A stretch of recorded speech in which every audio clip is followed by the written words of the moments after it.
18. usporednik. Danes z Mojco Širok, vendar ne iz Rima, temveč z Lampeduze, in to z razlogom. Več o tem v naslednjih minutah. Najprej pa Mojca, lepo pozdravljena. Živijo, dober dan.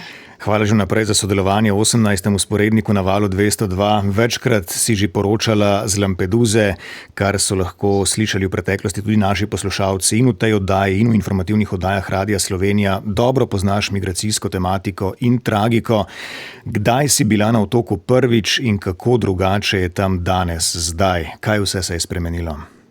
No, res je, glede te migracijske tematike v Italiji se v bistvu mi po vseh teh letih zdi, kot bi se vrtela v neki časovni centrifugi, ker ves čas se nekaj mrzlično dogaja, ukrepi, protiukrepi, ko pa se hrup poleže, ugotoviš, da vse ostaja isto. Ne? Spremembe sicer so, nekatere na bolje, recimo sprejem ljudi, ki pridejo v Italijo po morju, je zdaj veliko bolj človeški. No, razmere, v katerih jih obravnavajo, če uporabim ta izraz, vsaj puščajo, dajajo ljudem neko osnovno človeško dostojanstvo. Recimo najbolj očitna sprememba na Lampeduzi, ki sem jo ugotovila včeraj, je ta, da sprejemni center za identifikacijo ljudi od leta 2023 ne vodijo več represivne sile, se pravi policija ali vojska, pač pa italijanski Rdeči križ. In včeraj sem govorila z direktorjem, kar je že sama po sebi velika sprememba, ker ga prej ni bilo odgovornega v centru, ki bi govoril z mediji, pa tudi vedel nisi, kdo sploh je odgovorni, ne? Ker je bil odgovoren samo ta anonimni, hladni obraz države. No, potem sem dobila dovoljenje, da greva snemalcem center posnet, kar je bilo prej ravno tako nepredstavljivo, in novinarje so nas odganjali že na začetku te kakšnih 100 metrov dolge prašne ceste, ki vodi do vhoda v strukturo. Druga novost je pa ta, da na Lampeduzi, se pravi otoku, ki živi pretežno od ribištva in od turizma, migrantov ne vidiš nikjer. Ne. Včeraj mi eden od intervjuvancev rekel, da imajo prebivalci Lampeduze več možnosti, da migranta vidijo na televiziji, kot pa na ulici svojega mesta. No in zdaj drugi del tvojega vprašanja bom odgovorila. Prvič sem bila na otoku leta 2002. Ne? In ko sem bila takrat tam, so bili ljudje, ki so prišli čez to nevarno morsko pot in preživeli, zaprti v ograjenem prostoru na prostem, na letališču, na soncu, obdani z mrežasto ograjo, ki je imela bodečo žico na vrhu. Ne. In danes se v bistvu pravim, zakaj jih prebivalci ne vidijo, ker so kot v nekem nevidnem tunelu, ne, z tega pomola Favaloro, kjer jih izkrcajo z ladje obalne straže, ki so jih pač rešile na morju in kjer opravijo prve preglede, gredo na avtobuse, od tam v center, kjer ostanejo največ 24 ur, potem na avtobus, na ladjo in na Sicilijo. Četrt stoletja, ne? Skoraj, naj poudarim skoraj, je vendarle ne kar dolgo obdobje.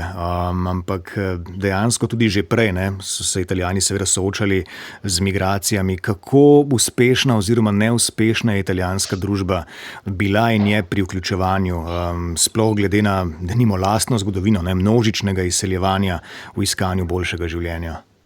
Mislim, to se pozna, to definitivno je v DNK-ju italijanskega naroda. Italijani so izjemno odprti ljudje in dejansko je treba ločiti politiko od širše družbe, katoliške, protestantske, laične, človekoljubne organizacije po vsej državi so močno vpete v prostovoljno delo in vse vrste pomoči. Recimo, če ostaneva pri Lampeduzi in migracijah, ko se je septembra 2023 tukaj zgodil ta zadnji veliki val, je celo mesto pomagalo in dalo vse od sebe. In poleg tega je treba vedeti tudi, da bi se italijanska ekonomija, kot če marsikatera druga v Evropi, brez priseljencev dobesedno sesula.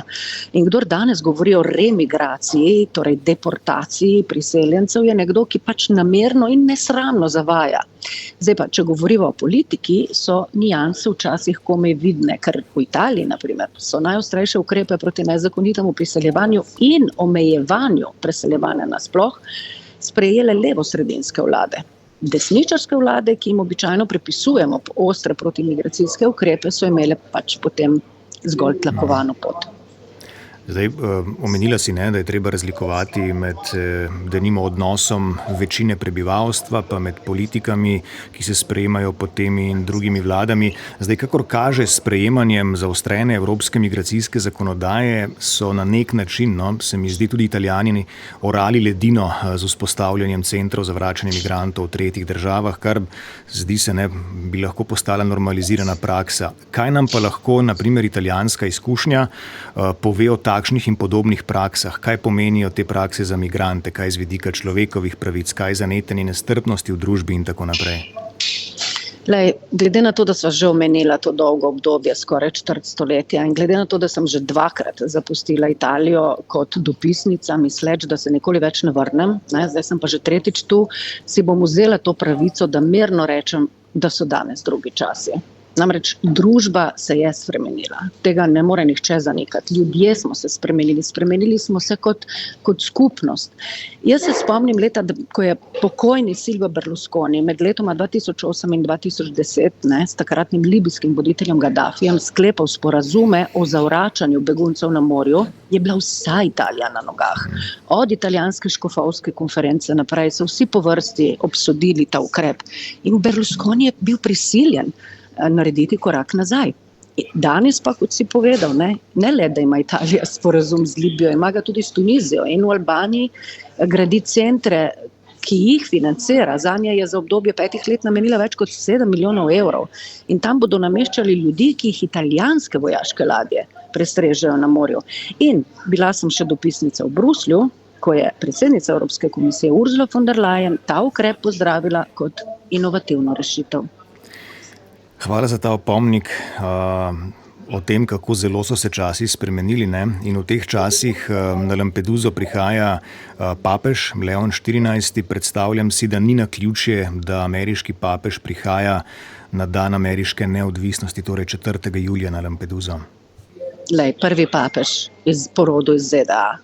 250-letnica. Mislim, to ne samo, da ni naključje, to je jasno politično sporočilo in ne samo ZDA, pač pa tudi pri ZDA in migracijski politiki predsednika Trumpa, ampak tudi Evropski uniji. Pač, da gre tle v neko luknjo, ki je bliže Afriki kot celinski ta Evropi in ne v svojo domovino ob takem velikem prazniku, ampak to zgleda je papež, ki ni nekdo, ki bi delal korake nazaj. Vsaj do zdaj jih ni in tudi v napadih ameriškega predsednika na osebno in na njegove obsodbe, vojne in oboroževanje pač še trznil ni.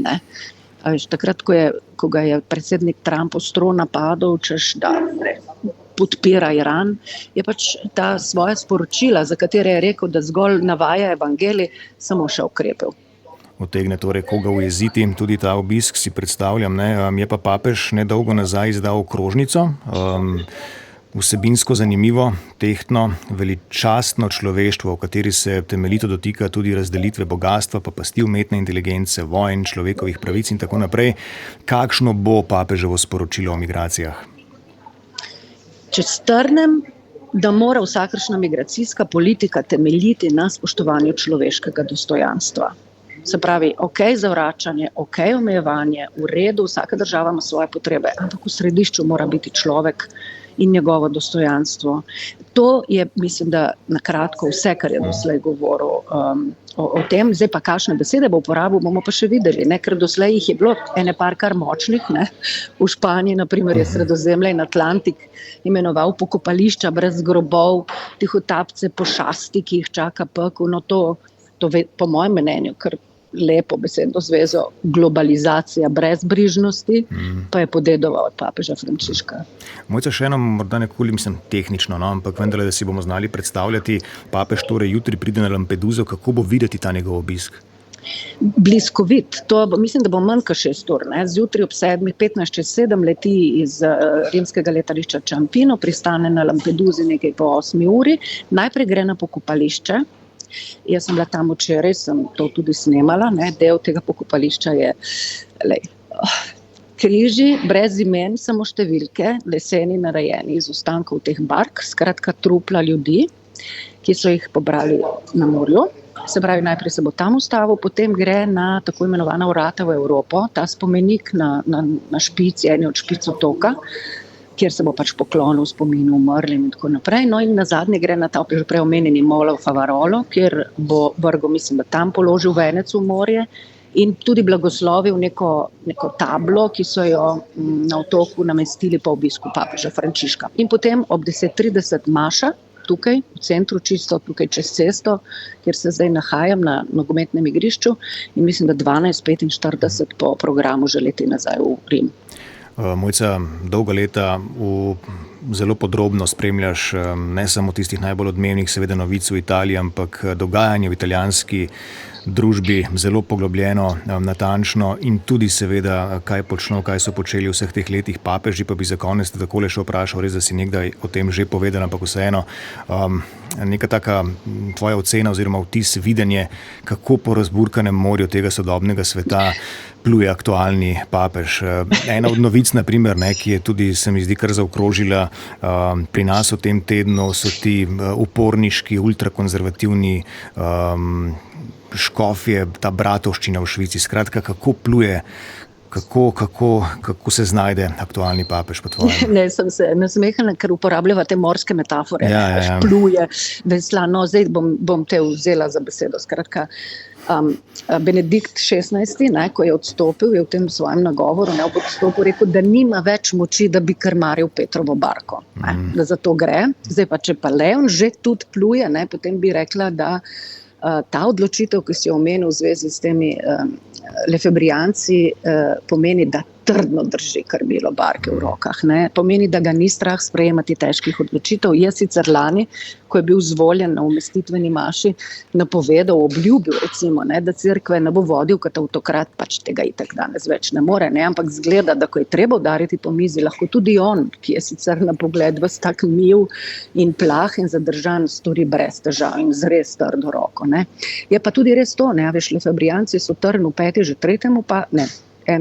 četrtemu papežu po vrsti. In to je pač ta skupnost, kot vemo, ki zavrača reformo drugega Vatikanskega koncila, ostaja zvesta najbolj tradicionalističnim načelom cerkve in tudi liturgije, bogoslužja, med drugim maševanju v latinščini. Papež Pavel Janez II je leta 1988, torej ustanovitelja Marcela Lefebvra, izključil iz cerkve, potem, ko je brez soglasja posvetil 4 škofe. In jaz sem bila tudi dopisnica v Rimu leta 2009, ko je Benedikt XVI to odločitev preklical, pomilostil te 4 škofe, med njimi tudi britanskega Richarda Williamsona, ki je bil kar tak, bi rekla, zelo jasen zanikovalec holokausta. In to je takrat sprožilo val kritik, ampak kot vidiš, bratovščina gre naprej in očitno ima svojo agendo. In glede na to, kaj si povedala, dejansko nič kaj radikalna odločitev aktualnega papeža, Mislim, da res nima druge izbire. Sej dan pred tem, preden so oni posvetili te škofe, je napisal to odprto pismo, v katerih jih v bratski ljubezni iskreno, ponižno prosi, vendar ne storijo tega. In mi, vatikanski novinarji, akreditirani v Vatikanu, imamo en tak skupno klepetalnico na omrežju WhatsApp in so iz Švice poročali, črni oblaki se zbirajo, tik pred začetkom bogoslužja se bo krepko ulilo in potem so bili komentarji šiba božja, šiba božja, šiba božja. Tako. Morda pa je vse to res. Ja, ne veva, veš. Mojca Širok, najlepša hvala za vse tele poglobljene informacije, za poročilo s terena na Lampedusi. Si v pričakovanju naslednjih poročanj, tudi v informativnih seveda oddajah Radia Televizije Slovenija. Te pozdravljam in želim seveda uspešno delo. Lep pozdrav tudi tebi in vsem v Sloveniji. Srečno.